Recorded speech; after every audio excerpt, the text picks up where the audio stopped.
Welcome to Hello Kind Soul Podcast, where we raise the vibration of kindness on a global scale. I'm Dr. Ebony Green, your host, and I'm super excited to be with you today. If you want to follow us on all major platforms, look us up at Hello Kind Soul Podcast. And if you want to follow me, look me up at E Green Equity. I hope you enjoy the episode. Have a great day.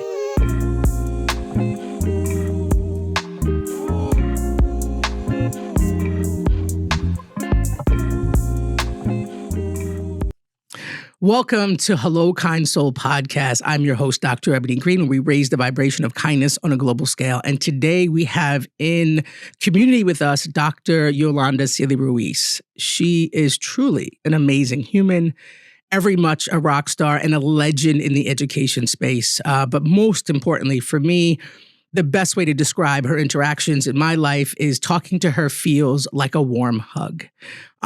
Feel free to follow her on all major platforms, Instagram. I'm sure she's on Facebook. She's on all of them, folks. I think it's Yoli_Celia Ruiz. Treat yourself to the blessing and the gift that she truly is. Thank you so much for being in community with us today, Dr. Yoli. Wow. Can I say that the thanks needs to go in your direction? First of all, you're welcome and thank you. How about that? Thank you so much for having me.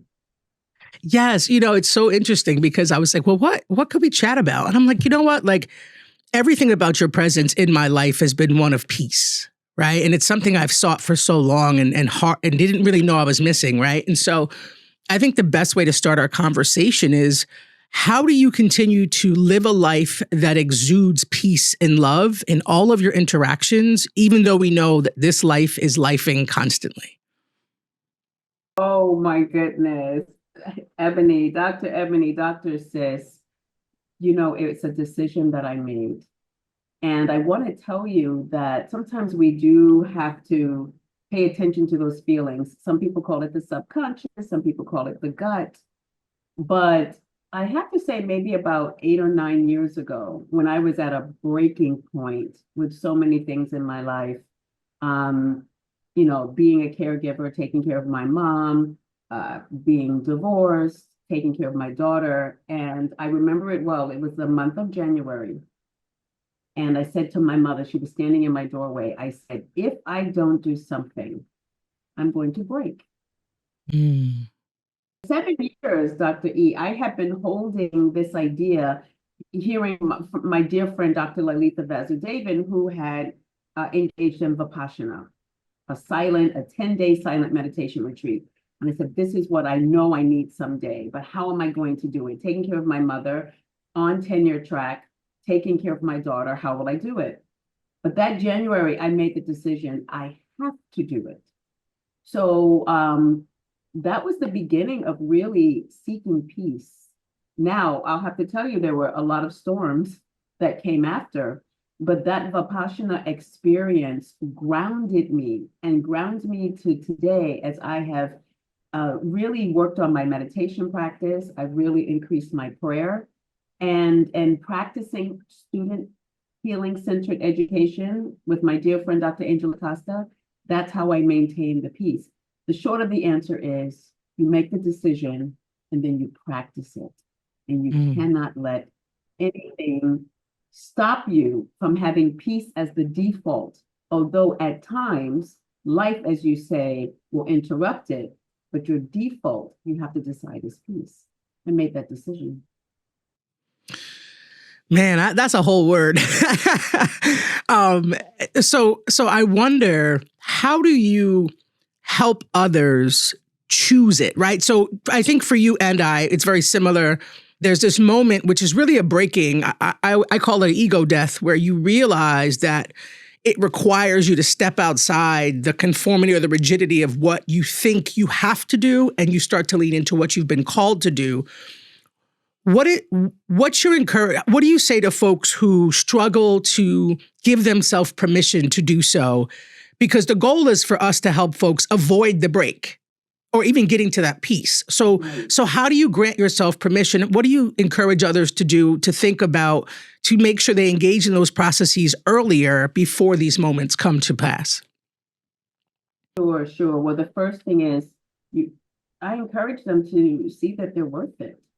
A lot, Ebony, of what people are struggling with, even though we don't talk about it, is a lack of self-love and not believing that you deserve. So for example, even for today, before our podcast, knowing the international and different time zone travel I had, reaching out to you saying, hey, my body's feeling a certain kind of way. And it was very organic, right? For you to say, well, hey, let's think about like changing the time. So your kindness for yourself, I'm sure, allows you to be kind to others. So you have come to some point, Ebony, that there is at a conscious level for you that you're able to hear when someone else is in need or whatever it was that you heard, right, in my text. But many people do not feel that they're deserving of it. So if they're not deserving of it for the self, you really cannot give it to someone else. So first and foremost is for you to realize you're deserving. And then for some people, it's going to be a different path. They may have to do some reading, and I'm plugging your book big time. I'm also plugging the 4 Agreements, as I see the top book there, which has changed my life, that some people need to go for it or go at it at the intellectual, right? We're all different. For some, it's going to be somatic, like, oh my gosh, they're going to feel it in their bodies. For others, they're going to say, I don't quite know how to do it. How do I do it? So number 2, figure out what your method is, right? Number 1, know that you deserve it. Number 2, figure out your method. And that is also through listening to podcasts. I listen to a lot of Abraham Hicks. The Spirit led me there. What can I tell you? I listen to a lot of healing-centered podcasts, mostly through Angel Acosta. So number 3 is, get yourself networked to someone or to people who are practicing this in their daily lives so that you can see that it is real and that it is possible. I'm just going to stop there at 3 because it is a different journey for all of us. I think the most important thing is to say, hey, I am deserving of love. Let me start with self-love. And when you love yourself, you treat yourself very differently. I can see the marked difference when I said, yes, I do love myself. Things I would not accept in relationships, in friendships, and also from family members. That's huge. It makes me think about, to your point, thank you for that, this idea of like boundaries, like what you will and won't accept, right? And I've likened boundaries to like highways. And like when I'm driving, the dotted line or the solid line is to let me know if you go across it, you're in dangerous waters, right? And so I've always said to people, boundaries is how we keep ourselves safe, what we need, what's important. And I balance that with what we model, right? And so part of the first time I actually met you in person, after I met you, I thought so many things, but the first thing I thought was like, I aspire to feel, I didn't even know what it was, right? But it was like, I just want to make sure I give others what she gave me and everybody around you. And so you live the things that you say, which I think is not something everyone's able to do. What is your advice for people who really struggle to think about boundaries as a way to not only keep themselves safe, but to create space for other people so that they can be more of service, knowing what they need or what they don't need? Wow. First of all, I want to say that you're the queen of the metaphor. And as long as we've known each other, every conversation, and I know you know this to be true, I'm at least 2 or 3 times, I'm like, damn, Ebony, wow. So I just want to give you props. The way that your brain functions is phenomenal. And the way that you take really sometimes complicated topics, complicated in the sense sometimes hard to hear, because sometimes it's hard for us to hear what we're not doing for the self, but you have a way in making it just palpable and inviting. And so I just wanted to say that. And to answer your question, how would I advise someone who's struggling, right? Which is really about being who you say you are, or being what you say you're about. Spike Lee would say, are you about it? Or are you about it, right? So I have to tell you honestly, because I love myself, it is easier. or Mm. easy, I would say, to love others and to understand the boundaries. To say what you're saying is, everyone requires a different kind of love. I love my students in a different way. Collectively, when I walk into a classroom, they're my student, automatically I love them. That has to be the ground condition because I know the conversations that we're going to have. And at some point, they might feel that I don't like them because we're having these conversations. So they need to understand, as my student, number one, you are loved. And what I mean by that, it's a critical love. It's a profound and ethical commitment to you so that you can experience human flourishing whenever you're in my seed, right? And you're going to feel it. I'm going to see you. That's part of my pedagogy. That's part of my pedagogy, Ebony. And because I love myself, I'm able to be open to loving others. Now, in relationships, it's a different type of love. Boundaries are also needed there. But I would have to say, particularly if it's an intimate relationship, like with a partner, that self-love has to be like front and center, or you can possibly lose yourself. And I did. Mhm. It's written in the vortex. That was what the whole Love from the Vortex was about. I was literally losing myself and trying to get these intimate relationships with men. And coming to realize that there was at some point some self-loathing, right? I went on this journey to correct it because I know that I'm a good person. I knew that I was deserving of it. Mhm. So because it's different for everyone, the one thing I would say is you've got to do some deep self-work to find out where the trauma is. Your book is beautiful for that because you so willingly share your journey. And as you share your journey, Ebony, you're pulling us along to say, hey, you can do this too. Even this podcast, telling people that they are a kind soul. For some people, they may have never been addressed in that way. Mm. And your love for yourself is allowing this love for others through this podcast. So it is the deep self-work where you have to probably, most people, find self-forgiveness.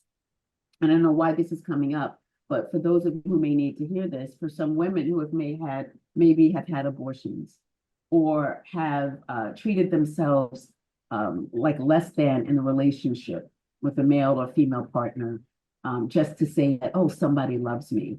You don't have to forgive yourself of that. Because holding on to the past, that does absolutely nothing for you but eat at your soul. So I think what I learned to do is there was things in my life that happened that I had to forgive myself. And I did. And it freed me. And once I got a feeling of that liberation, I wanted to be free in every space I was in my workplace. So there were certain things I could not deal with, certain inequalities that I saw. I had to speak up because the love for myself and my people and the love for others. Anyway, you get the point that I'm making, right? It is a very intimate, deep, personal journey. You have to be ready to face the trauma, heal from it, and take those lessons and move forward. And let those lessons and that liberation that you feel be your guide. Mm. I forget I'm on a podcast right now. I'm just learning. I'm just in class right now, learning from you, sis. Like every time you speak is a whole word because I don't want the viewers to miss. Every time you've answered the questions I've asked, you focused me back to self.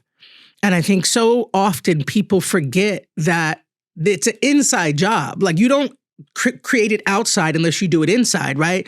And a while ago, you had said, probably 3 years ago, I think it was in COVID, you said, if you don't do the work, and this was specifically in regards to diversity work, racial reconciliation, racial healing, but you said, if you don't do the work in private, you can't do the work in public. And to this day, I quote you on multiple keynote addresses because I think it's so important to think about we're source. So everything outside us comes from source. And so I want folks who are listening to really understand that the work, there's no magic pill. Like the work it's literally an inside job. And the root of that inside job, I think for you and for many people, was learning to forgive ourselves for not knowing better when we thought we should have known better. And to understand that we were the best version of ourselves in that moment. So we didn't do anything wrong. We just didn't know. It's like, once you know, then information changes things. So is there like steps or ways that you encourage folks specifically around this notion of like granting grace, forgiveness, self-compassion? Like how do you go about forgiving the things that when you look back, you wish you would have known better or wish you would have done different?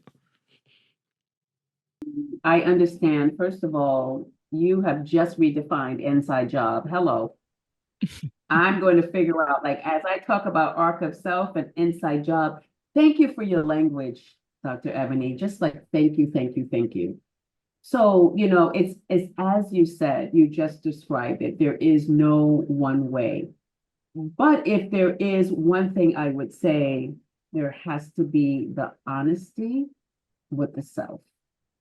And you have to say to yourself that no matter what comes up, because when you start digging, there's some other stuff that's like connected loosely, and then you start connecting the dots and you start realizing, and sometimes it can take you down like the Alice in Wonderland rabbit hole, but you have to set some rules for yourself to say that no matter what comes up, I will forgive me. I will love me. That was the past. As you said, the past over time and more information changes things. Everyone changes. And I'm sure, listener, viewer, you give grace to others. Why not to yourself first? Sometimes we practice on others what we don't practice on ourselves. And sometimes we don't practice, you get the point that I'm making, that part. So how do we become conscious? You have to really be fully present. And that's the one thing I have to say Vipassana taught me. So I guess I'm leaning into having folks find some kind of practice. It doesn't have to be meditation. For me, it's meditation and it's also prayer. I grew up in a very religious household. I grew up, my brother was an altar boy. We did confirmation. It was at the Apostolic Church. I became a Sunday school teacher when my daughter was born. So there's a certain rootedness of religion, not in the sense of blindly, because we know when we follow religion blindly, we see where it takes us. But this understanding that there is a higher power, right? And that I am but a grain of sand on the beach. So that level of humility, number one, was really important for me. And that keeps me grounded. And that also helps to remind me that others need grace in the way that I do. So the honesty with the self, having some kind of practice, you need something. I can't define it for you. Ebony, you can't define it for others because you know what your practice is. For some people, it's working out. For some, for some people, it's talk therapy. For others, it's being engaged in the arts. Whatever takes you to like that higher level of self, you're going to need some sort of grounding practice when those memories come up. So, yeah, that's all I can offer for now. For me, it's prayer, it's meditation. The prayer piece was rooted as a child. And then as I got older and understood the power of it, connected to meditation, that's it for me. I appreciate that so much. It's so sad. Like I've had so many, I call them random conversations, although people who come to me, I never think are random. I think it's very divine when certain people share pieces of themselves that they're scared to share. And I always, I kind of chuckle, like I'm like the horse whisperer in that way, in that however it happens, the right people show up in my life at the right moment to have conversations that potentially shift them or shift me. But what has been so sad is to hear how many people really struggle to forgive themselves of decisions they made because the root of it was they didn't love themselves enough to make another choice, right? And it brings you back to the age-old hurt people. And so I wonder, like we're looking at a world right now that is everything but on fire, if we can be candid. And it brings me great pause because I think there are a lot of folks who are in a world of pain and they don't know that if they start to fix and work on that root cause, that the different version of them is possible, right? And so I wonder, what do we say to folks? I was in Turks not too long ago, and I was walking, and I wear my shirts wherever I go, and some lady looks at me to the point you made earlier. She said, I wish I could be a kind soul. And I kind of paused because I'm thinking like, well, I didn't want to ask the question, honestly, because I was in an airport rushing to get a plane. But my thought was like, what is it about you that you believe is unkind, right? Like, what about your experience makes you believe like that you're beyond redemption or that there's this fixed position in your life that doesn't allow you to change? Can you help free up somebody today in terms of the ways we look at ourselves? How do we start to realize, and what is the things people have to consider that can potentially shift them to a learner stance that every second you think you are something, the next second you have an opportunity to change it. So like, what is your advice for people who feel like, I wish I could be a kind soul, but I've done all these things. Where do they start? Like, what do they do? Wow. Wow, what a powerful question. And that whole exchange with the woman, as brief as it was, I'm sure she's thinking about you or will think of you again. It's embedded in what you just said, Ebony, and that is, well, there's an excavation exercise. When I do archaeology of self-work with folks, I engage them in different what I call excavation exercise. And simply what that is pulling up particular memories. But one of the excavation exercises is from this game called Life Stories. And it simply asks to share something that you've done for someone that was kind. To share a story, an event that you engage with someone else or other people where you helped them. Think of a moment in your life where you made a positive difference for someone else. So there are these exercises, right? Or these questions, if you're not in a professional development setting, these questions that the way that you are ready to condemn yourself, flip that. Flip that simply. And I know that it's a mind. I know that it's a conditioning of the mind. So I'm not saying that this happens automatically, but on a surface level, one can do this. Like, let's say you sit down and you say, whenever you're thinking of, let's say, buying a car or buying a house or making a purchase or making a major decision, what are the pros, we say, and what are the cons? We can do that very simple type of work for ourselves. What are the good things about me? What are the things I'd like to change? It's doing that self-inventory and making the decision the same way we make the decision to say all of the things that I've done wrong. Well, we can't be wrong and do wrong all of the time. Well, some people can. I'm just thinking about our, right? Some people can, but even with them, at some point, or even in their mind, they're believing they're doing something good for someone. But you know what? Here's the other thing. Over time, that will reveal itself. Because even if you convince yourself, right, over and over, this is the good first, over time, it will be exposed. But to get back to the self, I'm asking all of y'all today who's listening, the very simple exercise. Get a piece of paper and let's hold off on the things that you've done wrong. Let's just do an exercise. Put 2 minutes on the clock, on your timer, on your phone, on your clock, and just write the things that are good about you, great about you, kind about you, things that you have done for someone else to lift their spirits, to lift their souls. Hang that up. Focus on that. It's that, you know what, we're told that It takes 22 days for something to become a habit. What if we would decide that we would write this list and we would focus on it for 22 days and then see how it's manifesting in the day, in the moment? Because if you've done something in the past, it's within you. It's still part of you. So begin to make a note of when those things come up again, when you make those decisions for someone again. This is the work. And it doesn't have to be as deep as finding a therapist, although I think therapy is important for everyone. But we're just saying, get a piece of paper, open up your phone, open up your laptop. 2 minutes.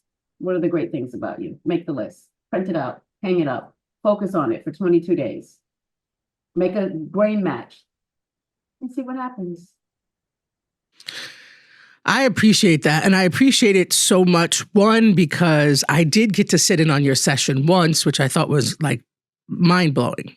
So if she offers workshops, go take them, engage in them. Also, Acosta Healing Institute, brilliant organization, which she is linked with. And it gives you opportunities to really journey back to the version of you that you love deeply. And if you don't know that version, they help you find that version. One. Two, what I appreciated in your response was the simplicity of it. I think people I don't know if it's romanticize, overcomplicate. Healing has become a $1 billion business. But within it, there's some folks who really help boil it down in the most simplistic manner so that the regular average human can access that information. And so what you just shared was a very simple thing, folks, no matter what you have, your role, your title, your money, everyone can get a piece of paper, everybody can get a pencil, a phone, whatever, and start to do this work, y'all, because let me be very clear. I say this almost every podcast, people are waiting for you to love you enough so that you go create the thing that saves their lives, y'all. Like Hello Kind Soul I'm not that smart. I followed and was obedient to the calling, and it's helping people find a better version of them. So these practices matter because until I could see me, I couldn't see none of y'all. Like, that's the truth of it. I couldn't value people in the ways that I value. I couldn't keep my dispositions that were rooted in love because I didn't see me. So the things we share on this podcast, the brilliant humans we have to come and sit and chat with us are here for a reason. Like, she's going to free somebody today. She's going to free a lot of people. And so I want to make sure I focus on the idea of how simple that practice is. And to her point, if it takes 22 days to create a practice, why not? What if she's right? Right? Like, think about it. If she's wrong, nothing bad happens. But if she's right, it unlocks a whole opportunity in your life. And this is like free game. Like this training costs real money, y'all. So we giving you the cliff notes and the game from a giant in the industry who genuinely roots herself in love. $3.99. And can I just say something? You say I'm not that smart. You are brilliant. You are brilliant. And I'm sitting here and I'm reflecting on our early conversations. And one thing I want to try to make this connection about the self-work, that even when you perhaps were not even aware of it, you were engaging in the work. And this is why I'm so grateful that I was allowed to be a worthy witness of your journey. Mm-hmm. Because in all of your conversations, it was like this. It was like Ebony freeing herself, Ebony wanting to free others. Every conversation was talking about what you were intending to do, whether it was a professional development with a small group of women or in front of 1,000 people. And I don't have any specific quote that I want to share, but what's resonating with me is what you just said is what you have been as long as I've known you. And in those conversations, you were doing the work. So it doesn't surprise me, or it didn't surprise me when your book came out as it did. And I remember us having conversations about that and just affirming for you, sis, what you just said, oh my gosh, you need to write it. What you just said, you need to write it. And so the point I'm making is we have to take the moment to really try to see ourselves and to see that good in ourselves Because Ebony, had you not started that journey, we would not have the book of affirmations. We would not have the podcast and all of the hundreds of thousands of people over these few decades that you've impacted, even when you didn't realize you were doing it. And it is your obedience. I guess the point I'm making too is this is why people have to find something deeper for themselves. Spirituality, because there is good that you're doing in the world. Your heart is open, your heart is right. You will be a vessel. You will be used even when you don't recognize you're being used. But if you are not grounded in some sort of, I want to call it spirituality, it just makes the journey harder and longer. And you know what? This journey should be beautiful, as even with its difficulty, it is beautiful to come to know the self. It is beautiful to come to understand what makes you happy, what brings you joy, the things that annoy you, so that you can what? Try to avoid that as much as possible. That's the boundary setting.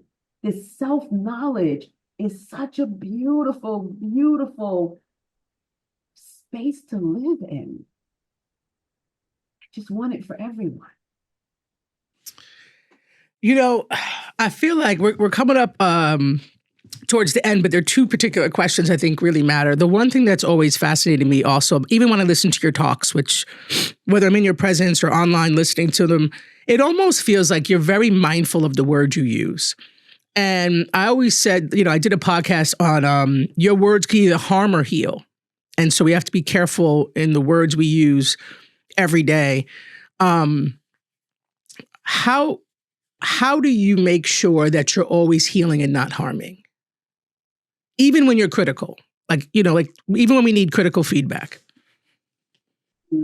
I think that's when it's especially important to pay attention. It's two things that have influenced me. And we all have our grandmamas out there that have certain sayings. But my grandmama said to me, and it's been said in other families, it's not so much what you say, but how you say it. So that's something that has stuck with me. The other thing that stuck with me is when I was younger, a young teacher, I had my students read P.D. Thomas, Down These Mean Streets. Check out the book. It's an instant classic. It talks about a Afro-Latino boy growing up in Harlem at a very difficult time. But I bring up P.D. Thomas because one of his quotes heavily influenced me and still does. And one of his quotes says, words can be bullets or butterflies. And so I took that quote and I said, well, really, so what is the impact of a bullet? What is the impact of a butterfly? So with a bullet, of course, you shoot it, even if you shoot it at a wall, right, and you cover up the plaster with plaster, the damage is still there. It's just underneath the plaster. A butterfly floats and taps and just flies away. It's a different type of impact. And when I heard that saying or read it, I said, I want my words to be like butterflies. Now, the only challenge is when I'm talking about race and racism, I don't want it to fly away when the butterfly flies. I want it to impact you. But what I have to understand, and particularly because we're in a nation that doesn't talk about race and racism, maybe now a little bit more, right? Maybe the Making America Great Again is looking at all of what has been covered for so long, and people are finally having conversations, at least in my circles, right? Even with people that ideologically and politically disagree with me, right? They're beginning to see certain things. So I said to myself, how do I speak in a way that I want someone to speak to me? If I am truly ignorant about something, I don't want someone to do this to me because I'm already dealing with a whole bunch of feelings about my ignorance. So I have to say that it evolved. It's my grandmother's saying, it's P.D. Thomas, words can be bullets or butterflies. I want to give butterflies, but I also want to give the truth. And that's my focus. I don't need to hurt you. to share the truth with you. The truth can be told in love.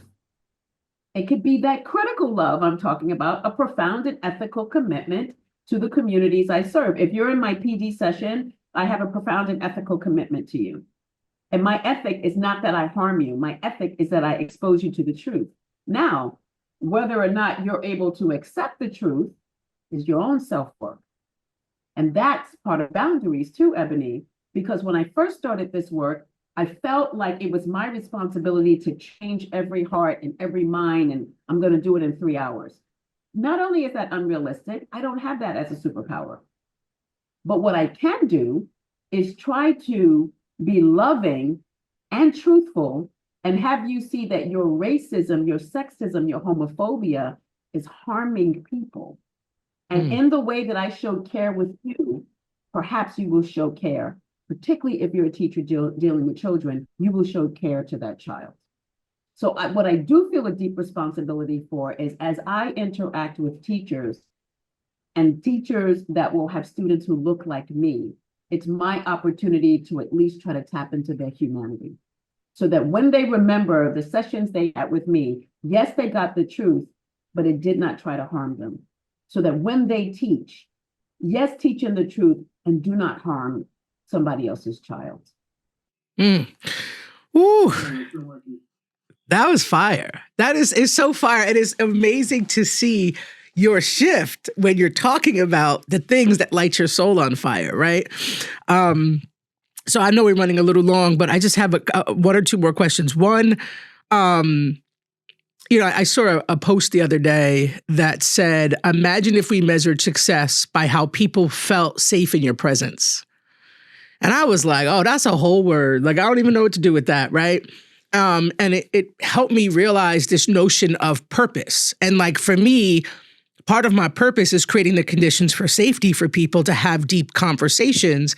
And I read another meme the other day, or I heard a discussion about not living in purpose kills people. When you're not living a purpose-filled life, it takes your life slowly. And so I was curious, what are your thoughts about that? Like, when you are not living in purpose, when you're not listening to the ways in which you're called to serve the world, what are your thoughts that we're basically living a slow dying death? I 1,000% agree. My bestie and I, Goldie Muhammad, we are always talking about how grateful we are to know what our purpose is. And I have to tell you, Dr. Ebony, that even in all its challenges, and with this work, there are many challenges, from hate mail to, there's beautiful glory too. People saying thank you for the liberation work that you're doing. But there are a lot of negative things as well. Just because there might be something negative in the work that you do, it doesn't mean that you should shift from that.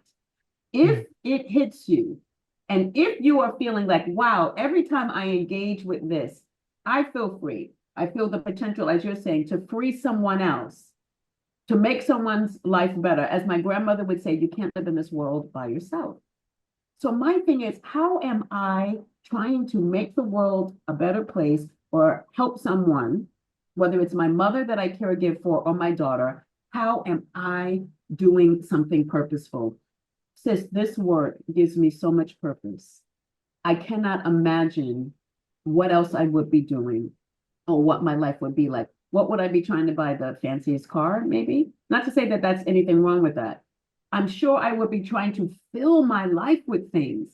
As I stand now, Sid, I need the basics. I need the basics. I don't aspire to have all of this wealth and trips and all those things. Again, nothing wrong with it.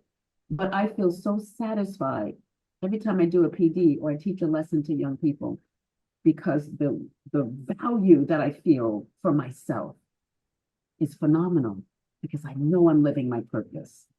And I do agree that if you're waking up every day and you don't know your purpose, in some ways it is a slow death. And think about all that we can do when we are aware of our sphere of influence and our power, and that we can help change people's lives. And then they can help change the lives of other people. Listen, I can go into all kinds of quotes. Maxine Green, who said, I might not be the person to change the world, but what did she say? I'm paraphrasing. Like, what I do might spark the person that will change the world. So we live in incredible potential and possibility when we're living out our purpose every day. And for me, purpose is, how am I impacting another human being? It's that simple. I love that. Purpose and possibility, y'all. Listen, first of all, thank you for taking time. I have one final very important question for you. We ask all of our guests the same question. But I want to say how grateful I am that people got to hear your words, because truly, I've heard from multiple people who reach out all the time. Like this podcast, we create it, we record it, HV Podcast, and thank you so much. Everything we do is in service of the world. This podcast is meant to help everyone figure out how to journey back to their kindest self. So with that being said, Dr. Yoli, what does it mean to be a kind soul? Oh, what does it mean to be a kind soul? To be forgiving and open. First of all, to love the self. I'm going to be honest with that. And to be, I would just say it's a level of forgiveness and empathy for others, that you may not be going through something. It's what you did for me today. You were kind to me, Ebony, when you knew that I had taken the international flight. I flew to another time zone, and we were scheduled at a certain time. And I didn't say I didn't say any of it. I was just telling you my situation. And you wrote back and you said, how about we reschedule? That was being open. That was showing grace. That was being empathetic to my situation. You were kind to me. So it's that small act, which actually allowed me to get a nap and get rest. But then there's bigger acts that we see on a humanitarian level, of making sure that we put sometimes our bodies in harm's way, or we give money to help others get food, get housing. So the empathy, the being able to be in someone else's shoes and wanting them what you want for yourself. That Wanting part. for someone else what you want for you. Folks, I have given you a whole blessing and opportunity today. I hope you enjoy this podcast. Dr. Yoli, I'm so grateful to be in community with you. I'm grateful that you were able to slow down enough to kind of bless us with your presence, which I know is not easy living the life you live. Y'all, she is also a professor. I'm sure that it's a full professor at Teachers College. Check her out, Archaeology of Self. Her trainings are absolutely amazing. It's literally a warm hug from grandma. Like, I can't put it into words other than that. Like, I literally feel like it's a warm hug from my grandma. And when I'm in community with Dr. Yoli, it's literally like Auntie is teaching. So take your shoes off in the house, because you are about to learn, grow, expand, and move a little bit closer to the best version of you. Thank you so much for everything. I hope y'all have an amazing, amazing day. Every Thursday, we go live on IG, y'all. And so you can stop by and see us there. We're on TikTok Monday and Wednesday at 6 p.m. Our episodes drop on Tuesday at 6 p.m. Listen, folks, do yourself a favor. Share this podcast with as many people, especially this episode. Let's do our best to continue to do the work we need to raise the vibration of kindness on a global scale. And don't take the J out of anybody else's joy, and don't allow anyone to do it to you. Have a great day. Thanks for joining us.